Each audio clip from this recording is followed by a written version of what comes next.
Mwiriwe canke mwaramutse bivanye naho uherereye.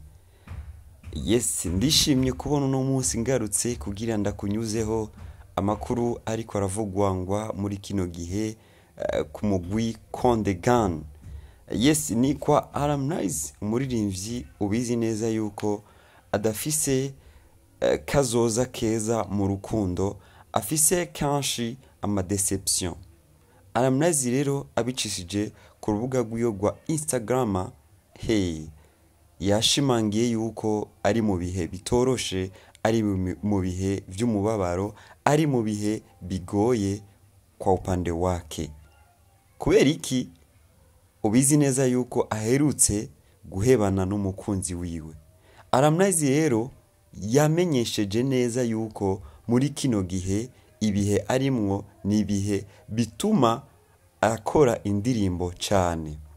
Ati kenshi ari mu bihe by'umubabaro bw'urukundo arakora indirimbo. Nkuko yavyanditse ati amaze gukora indirimbo, amaze kwandika indirimbo zitatu, ariko muri studio ejo yakoze indirimbo zibiri. Urumva ivyo byose ni mu ntumbero yuko gwa umutima wiwe ukubabara umutwara kwandika indirimbo kanshi.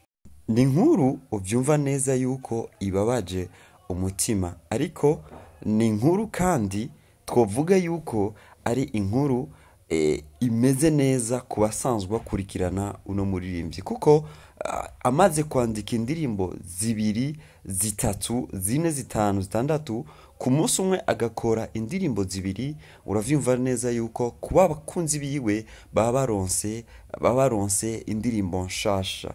Ariko urumva yuko iyo umuntu ari mu bihe vy'umubabaro, mu bihe by'urukundo byiza, akacaja mu bihe by'umubabaro, uravyumva yuko bituma akora ibintu vyinshi. Hari igihe akora ibintu vyiza, bien sûr que hari n'igihe usanga umuntu akora ibintu bibi.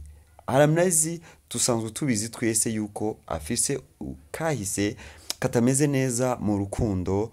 Urabizi neza ko aherutse guhebana na Queen. Urabizi yuko yagize gukundana n'abandi bakobwa beza bose bikarangira bahanye. En fait, umuntu vraiment biragoye iyo umuntu ari mu rukundo, biragoye. Ari n'amakuru ya Harmonize ndakubwire yuko ari mu bihe bitoroshe, ari mu bihe bigoye cyane. Shobora kunyita Sule Sindimu. Merci beaucoup kubona ugumana nanje. Karibu.